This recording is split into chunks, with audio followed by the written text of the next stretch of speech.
आज टॉपिक लेके आए हैं उत्तल दर्पण द्वारा प्रतिबिंब का बनना, formation of image by convex mirror. अब इसके पहले हम लोग सीखे थे कि अवतल दर्पण द्वारा प्रतिबिंब का बनना, तो उसमें वस्तु की 6 स्थितियाँ थीं और भिन्न भिन्न प्रकार के प्रतिबिंब प्रकृति या उनकी लंबाई बनी थी। तो आज हम लोग सीखेंगे उत्तल दर्पण द्वारा। तो इसमें बताया जाता है कि उत्तल दर्पण के सामने वस्तु कहीं भी रखें, चाहे समीप रखें, चाहे दूर रखें या मध्य स्थिति में रखें, उसका प्रतिबिंब सदैव दर्पण के पीछे सीधा, आभासी और वस्तु से छोटा बनता है। ध्रुव और फोकस के बीच में बनता है, सीधा, आभासी और वस्तु से छोटा बनता है। तो उसमें किसी भी स्थिति में रखें तो उसका प्रतिबिंब सदैव वहीं पर बनेगा, उसी प्रकृति की, उसी लंबाई का बनेगा। तो उसको हम लोग सीख सकते हैं। एक स्थिति के बारे में बताया जाएगा, उसको देखिए। जैसे ये है उत्तल दर्पण, उत्तल दर्पण हो गया और इसका ये ध्रुव ले लिए P, इसका वक्रता केंद्र इधर होगा, C ले लिए, इसका फोकस मध्य बिंदु को होगा F, इसको मिला दिए, ये मुख्य अक्ष हो गया।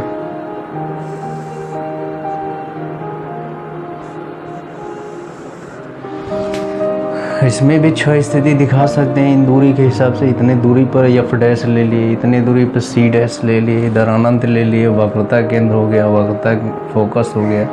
तो इसी तरह से बहुत से बिंदुओं पर दिखा सकते हैं। तो यहाँ हम दिखा सकते हैं एक वस्तु यहाँ पर ले ली, इसका नाम O डैश रख दी। तो इसका प्रतिबिंब बनाने के लिए पहली किरण मुख्य समांतर लेंगे। तो जब समांतर लेंगे तो इस तरह से आपतित होगी, ये दर्पण पड़ेगी। तो यहाँ इसका तल वक्री है, तो ये बाहर की तरफ परावर्तित होगी और उसको मिलाएंगे तो प्रतीत होगा कि फोकस से निकलती ही प्रतीत होगी या आती हुई प्रतीत हुई, ऐसे ही। और दूसरा नियम है फोकस की ओर या वक्रता केंद्र की ओर, सब उसी तरफ है, दाहिने तरफ, तो उसी की ओर लेके जाएंगे।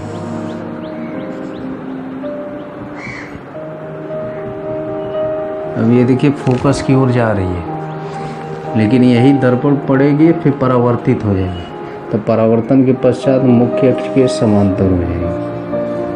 तो ये दोनों किरणें एक दूसरे को जहाँ काटेंगे वही प्रतिबिंब बनेगा। तो ये दोनों किरणें एक दूसरे से दूर हट रही हैं, यानी ये एक दूसरे को कभी नहीं काटेंगे। जब इसको पीछे ले जाएंगे तो एक दूसरे को काटेंगी।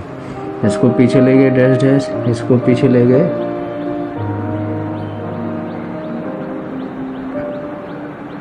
तो एक दूसरे को यहीं पर काट रही है। तो यहीं इसका प्रतिबिंब बन जाएगा I डैश। तो ये जो प्रतिबिंब बनता है सीधा, आभासी और वस्तु से छोटा बनता है और ध्रुव और फोकस के बीच में बनता है। अब ये वस्तु कहीं भी रखा जाए, इसके समीप रखा जाए, इससे दूर रखा जाए, तब भी उसका प्रतिबिंब दर्पण के पीछे, ध्रुव और फोकस के बीच में सीधा, आभासी और वस्तु से छोटा बनता है। तो ये था दर्पणों द्वारा, गोली दर्पणों द्वारा प्रतिबिंब का बनना। अब इसके बाद हम लोग सीखेंगे दूरियां नापने की निर्देशांक ज्यामिति की चिन्ह परिपाटी।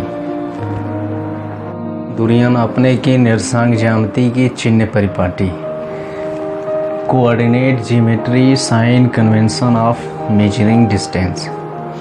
अब ये निर्देशांक ज्यामिति की चिन्ह परिपाटी क्या होती है कि कोई भी दर्पण के सामने जो वस्तु रखी जाती है, दर्पण से वस्तु की दूरी, जो प्रतिबिंब बनता है दर्पण से प्रतिबिंब की दूरी और दर्पण की फोकस दूरी, तमाम तरह की जो दूरियां होती हैं दर्पणों संबंधित, उनको किसी चिन्ह द्वारा निर्धारित किया जाता है। या तो धनात्मक कहा जाता है या ऋणात्मक कहा जाता है। तो उसी के लिए ये नियम बनाया गया है, दूरियां नापने की चिन्ह परिपाटी। तो उसमें यही तमाम चीज़ें बताया जाता है। तो उसमें पहला चीज़ बताया जाता है कि दर्पण पर प्रकाश किरणें सदैव बाईं ओर से डाली जाती है या बाईं ओर से आपतित कराई जाती है, अर्थात वस्तु सदैव दर्पण के बाईं तरफ रखी जाती है। ये पहला नियम है।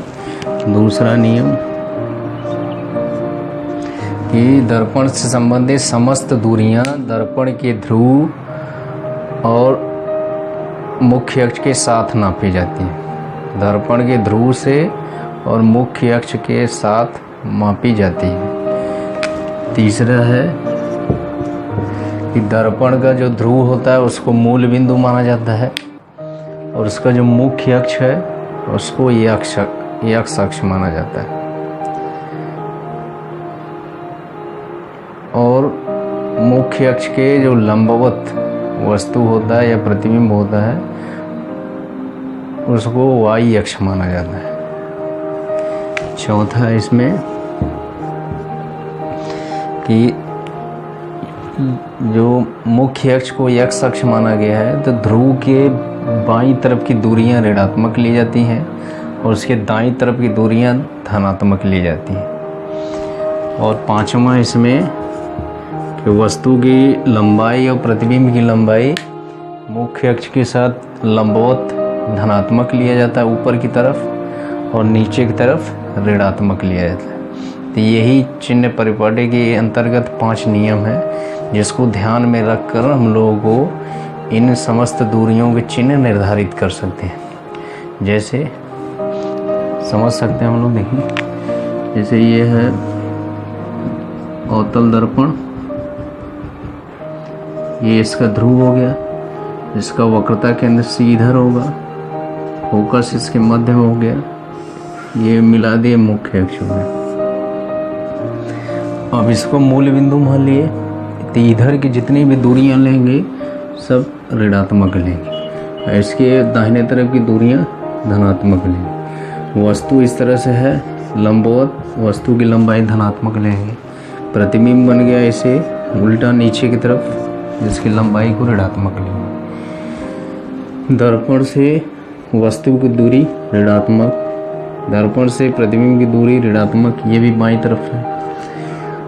फोकस दूरी इतना होगा, ये भी ऋणात्मक होगा। इसी तरह से अवतल दर्पण का लिया जाए, ये इसका ध्रुव हो गया P और इधर इसका वक्रता केंद्र C, बीच में F होगा, इसको मिला दिया इधर मुख्य अक्ष होगा। अब इसमें भी वस्तु इस तरह से रख दिए तो इसका प्रतिबिंब हमेशा इधर ही बनता है।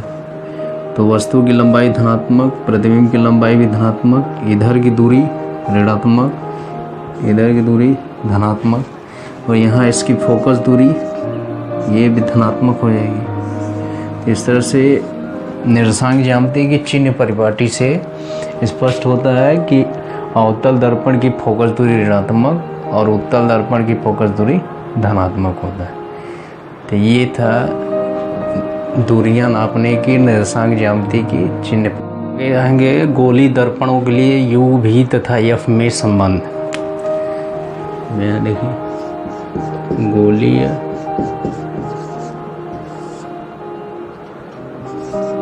दर्पणों के लिए U, V तथा F में संबंध।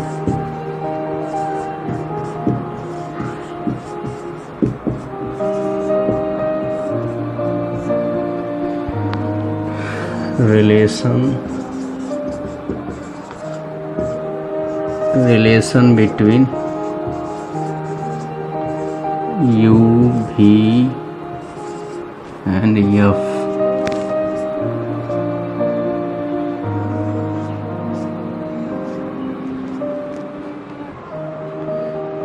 for spherical mirror।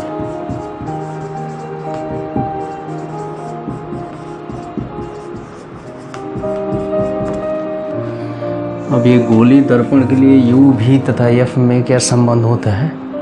चाहे कोई भी गोली दर्पण चाहे अवतल हो चाहे उत्तल हो, उसके लिए एक ही संबंध होता है, 1/V प्लस 1/U बराबर 1/F।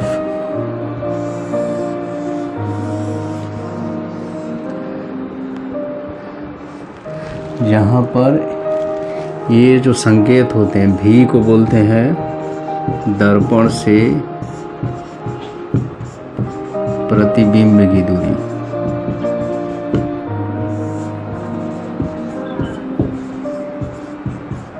यानी इमेज डिस्टेंसेस को बोलते हैं। यू को बोलते हैं दर्पण से वस्तु की दूरी।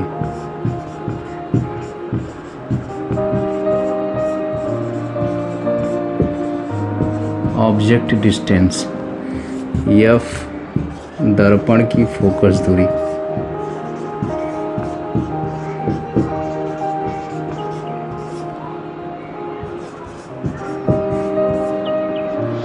ये तीनों ही में यू भी तथा एफ में यही संबंध होता है दोनों दर्पणों के लिए। अब इसका प्रयोग जब प्रश्न हल करते हैं तो उसमें इनको चिन्ह के साथ रखा जाता है।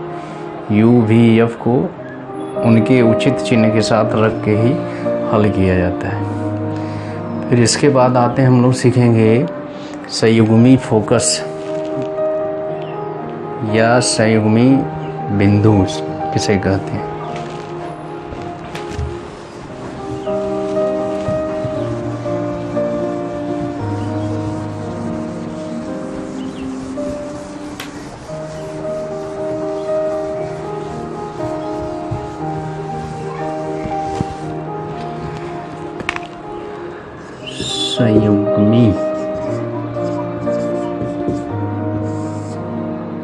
संयुग्मी फोकस या संयुग्मी बिंदु।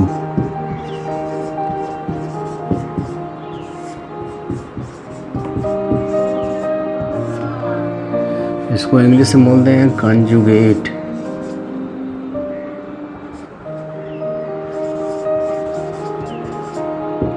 कॉन्जुगेट फोकाई और कॉन्जुगेट पॉइंट।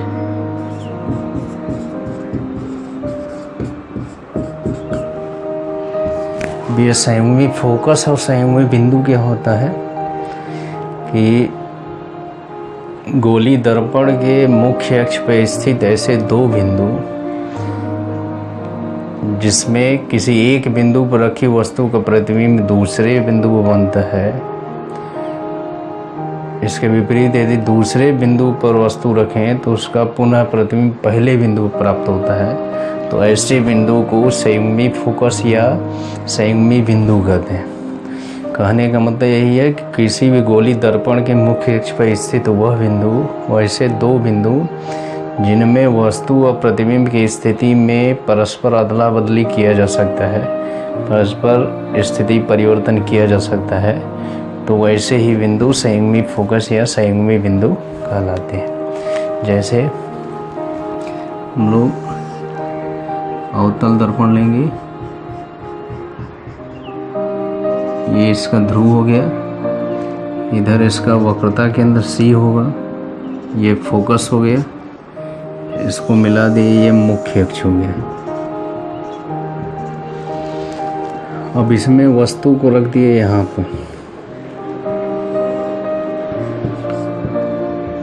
O dash. अब इसका प्रतिबिंब बनाना है, पहली किरण मुख्य अक्ष समांतर लेंगे, फोकस से होकर निकल जाएगी,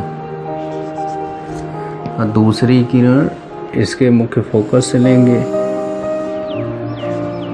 परावर्तन के पश्चात मुख्य अक्ष के समांतर हो जाएगा। दोनों एक दूसरे के यहीं काट रहे हैं, यहीं पे इसका प्रतिबिंब बन जाएगा। इस प्रतिबिंब का नाम होगा आई डैश। तो बिंदु ओ पर रखी है वस्तु, उसका प्रतिबिंब आई पर बन रहा है। अब यदि वस्तु को आई पर रख दें तो उसका प्रतिबिंब पुनः ओ पर बन जाएगा। जैसे देखिए यहाँ कि मान लीजिए कि यही वस्तु रख दी है प्रतिबिंब पर, तो पहली किरण मुख्य के समांतर होगा, तो समांतर होगा तो परावर्तन के पश्चात मुख्य फोकस से निकल जाएगी। दूसरी किरण फोकस से लिए, परावर्तन के पश्चात मुख्य अक्ष समांतर हो गई, फिर पुनः दोनों किरणें एक दूसरे को यहीं कर रहे हैं, फिर प्रतिबिंब यहीं बन जाएगा। तो इस तरह से दोनों बिंदुओं में वस्तु और प्रतिबिंब की स्थिति बदले तब भी कोई अंतर नहीं आता है। तो ऐसे ही बिंदु को मुख्य संयुग्मी फोकस या संयुग्मी बिंदु कहते हैं। तो इस तरह से चित्र में बिंदु O और I एक दूसरे के संयुग्मी फोकस है या संयुग्मी बिंदु है। मुख्य बात इसमें यह है कि संयुग्मी फोकस केवल अवतल दर्पण में ही संभव है, उत्तल दर्पण में नहीं है, क्योंकि उत्तल दर्पण में सदैव उसका प्रतिबिंब दर्पण के पीछे बनता है। फिर यदि वस्तु को प्रतिबिंब की स्थिति पर रख दें, दर्पण के पीछे रख दें, तो उसका पुनः प्रतिबिंब नहीं बन पाएगा, क्योंकि उधर वाला तल उसका पालिशदार रहता है, पालिश किया रहता है, उसमें परावर्तन क्रिया संभव नहीं होती है। तो इसमें वस्तु और प्रतिबिंब दर्पण के बाईं तरफ ही होते हैं, इसलिए उनकी स्थिति में परिवर्तन करेंगे तब भी उनका प्रतिबिंब आपस में बदला जा सकता है। तो कुछ ही स्थितियों में तो इस तरह से कह सकते हैं कि अवतल दर्पण में ही संयुग्मी फोकस संभव है, उत्तल दर्पण में नहीं। तो ये सब चीज़ें हैं आज। फिर इसके बाद अगला टॉपिक लेके आएंगे। तब तक के लिए धन्यवाद।